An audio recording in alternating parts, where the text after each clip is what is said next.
saya tanya balik, emang ada sahabat yang profesinya jadi pemandu umroh? Iya. Kan nggak ada. Apa salahnya kita bikin klinik ruqyah? Sama halnya tahu, oh kalau misal saya bermasalah nggak terdiagnosa secara medis, perginya kemana?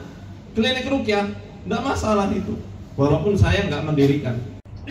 Nah, kembali kepada rasa yang tidak biasa. Tadi sudah dijelaskan secara implisit sama Ustadz kita, Ustadz Syafi, tentang tafsir surat Al-Falaq ya.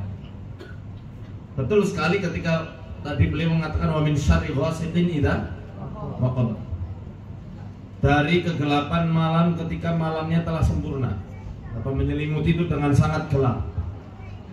Kalau Bapak Ibu memperhatikan atau mungkin terjun dalam bidang ruqyah, pasti akan mendapati bahwa waktu yang paling kuat, efek sihir yang paling kuat waktunya kapan adalah ketika waktu lingsir wengi. Lingsir wengi itu waktu dalam hitungan waktu di Jawa. Ada banyak gitu kan nama-namanya. Dan lingsir wengi itu jam 1 sampai jam 2 malam. Jam 1 sampai jam 2 malam itu waktu lingsir wengi. Makanya ada tembangnya, yang tembang itu dikiranya tembang pemanggil kuntilanak. Ini ngawur juga. Itu dari mana asal-usulnya tembang dijadikan kuntilanak? Oh, kuntilanak hantu newbie kok. Apanya? Kuntilanak berarti nggak ada. Ada di TV. TV sama di YouTube itu konten-konten settingan yang suka mewujudkan hantu katanya gitu ya. Nah, kembali lagi ke waktu lingsir wengi ini. Nah, karena waktu lingsir wengi ini efek sihir menguat, ya kita kan mesti bertanya-tanya kenapa kok di waktu itu sihir menguat? Karena di waktu itu banyak manusia yang sudah mengalami deep sleep. Apa deep sleep? Tidur yang benar-benar nyenyak sampai ngiler, sampai ngorok. Ya, itu nyenyak sekali. Nggak kerasa, dibangun-bangunin, diapain, bahkan kalau misalnya ada suaminya yang dangkur keras banget kayak Kudanil, ditutup ininya, hidungnya, dia nggak kerasa. Deep sleep. Nah, di waktu deep sleep itulah setan mudah memasukkan unsur-unsur mereka untuk dimasukkan ke dalam tubuh. Partikel-partikel jin itu dimasukkan. Atau ketika memang penyihir hendak mengirimkan sedotan ini untuk masuk ke dalam tubuh korbannya, yang nggak mungkin juga sedotan lah, anggap aja gitu ya. Kadang kan biasanya paku atau apa saat gitu ya. Itu kan diambil sama si Ifrit. Ketika diambil sama jin, ini sudah nggak berbentuk padat, tidak materi seperti ini. Bentuknya seperti semacam energi. Baru itu dimasukkan menunggu manusianya tidak dalam keadaan sadar full.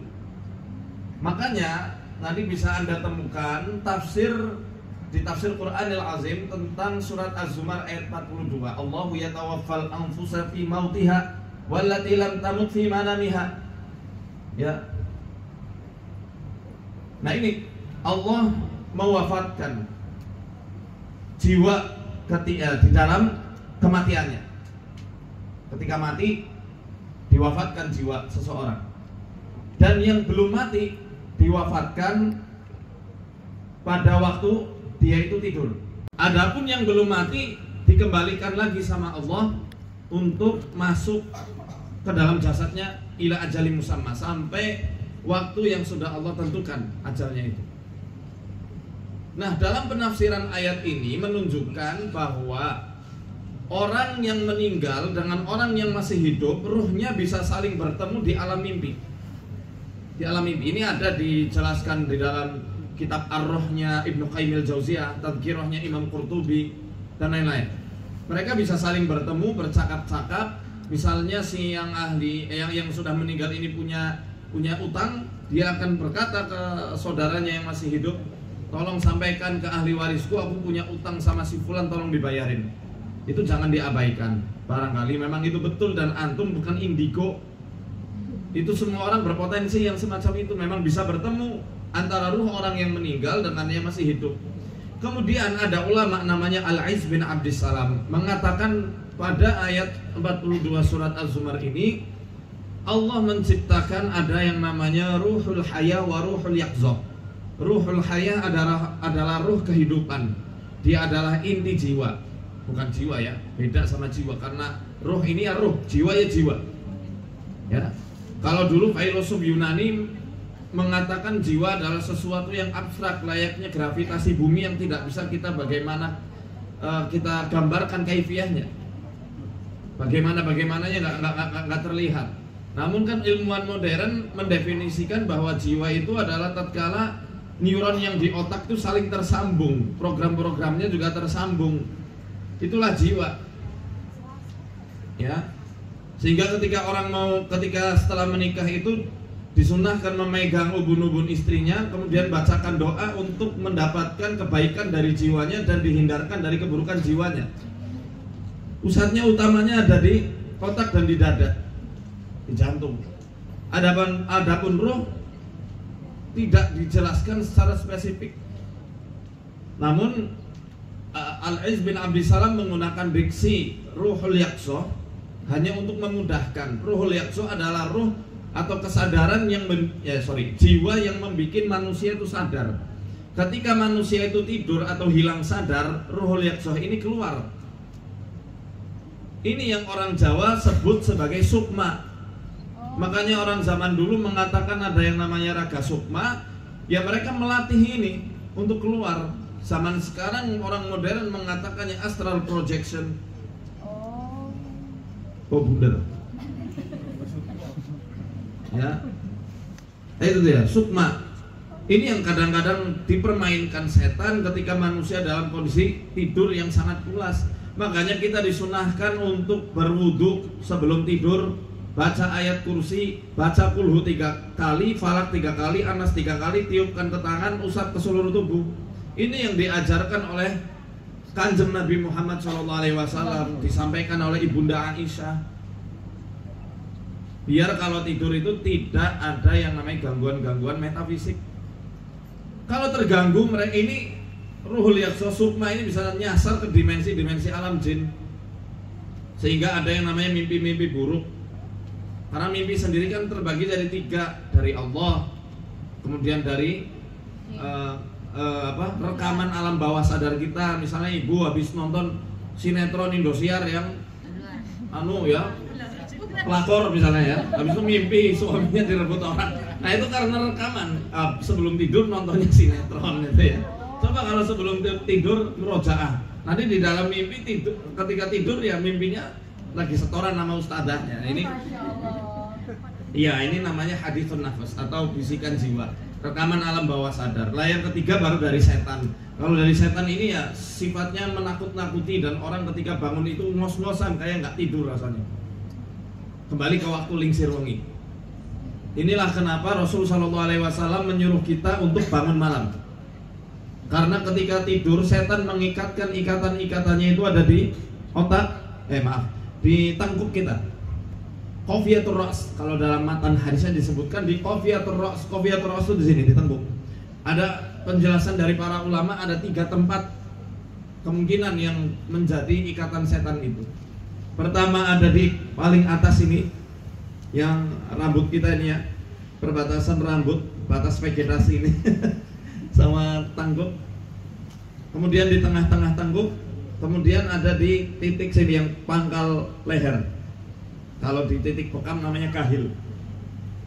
Nah di mana titik pastinya nggak tahu, karena kita nggak bisa lihat. Ya, yang penting kita mengimani memang betul setan itu ngikat di situ. Pelajaran yang kita tuju yang kita bisa, yang harus kita ambil dalam hadis itu, kata Nabi SAW, kalau orang bangun malam, ya ikatan satu lepas. Kemudian dia beranjak berwudu, 2 ikatan lepas. Kemudian dia sholat, 3 ikatan lepas semuanya. Fa asbaha nasyitan thayyiban nafas, maka dia akan berbagi hari dengan jiwa yang rajin, dengan giat ya, rajin, semangat, dan jiwa yang baik. Tapi kalau tidak, maka akan berbagi hari dengan kaslan, artinya malas banget, lesu, dan khabithun nafas, jiwa yang buruk, moodnya nggak baik. Nah, ini dia. Nanti akan ada sambungannya sama ayat setelahnya. Sabar dulu, ya.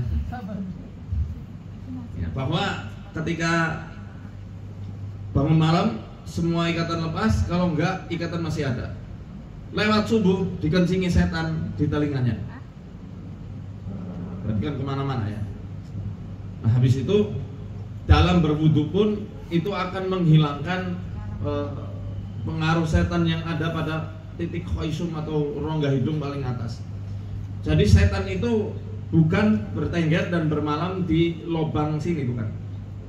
Maaf, yang kalau misalnya lagi mancing, ya, upil maksudnya yang upil itu. Nah ini setan nggak di tempat upil enggak, tapi di rongga bagian sini, namanya khoisum tuh di sini. Kalau kita pernah belajar fikih bajuri, ya kalau dalam mazhab Syafi'i, ya sebenarnya mungkin semua mazhab ya, ketika air itu kena bikin perih, itu batal puasa, karena sudah sampai ke titik khoisum. Nah khoisum tuh di sini. Kenapa kok di sini? Di rongga hidung paling atas banyak namanya saraf-saraf apa? Olfaktori, penciuman yang nyambung ke sistem limbik manusia. Sistem limbik ini sistem apa namanya? Otak tengah, otak dalam, bagian dalam yang itu mengatur emosi manusia. Nah, saya kan belajar psikologi faal. Dalam psikologi faal kan ketahuan kan bahwa memori-memori yang ada itu tersimpan di hipokampus. Amigdala adalah organ yang ada di sistem limbik itu yang membuat, mengontrol emosi berupa kebahagiaan dan kesedihan serta ketakutan, serta juga traumatis, kemudian pengalaman-pengalaman buruk, pernah dibully dan lain-lain, itu letaknya ada di situ. Nah maka nyambung dari apa yang disabdakan Nabi, kalau nggak bangun malam, nggak menyempurnakan wudhu, berpagi hari dalam kondisi jiwa yang buruk, ya karena setannya masih nempel dan dibiarkan untuk mempermainkan otak kita. Saya sempat diskusi juga sama Dr. Susi Indrawati. Beliau neurolog dan dosen di Fakultas Kedokteran USU, anggota IEMF juga. Sempat main ke Sokaraja, ke tempat saya.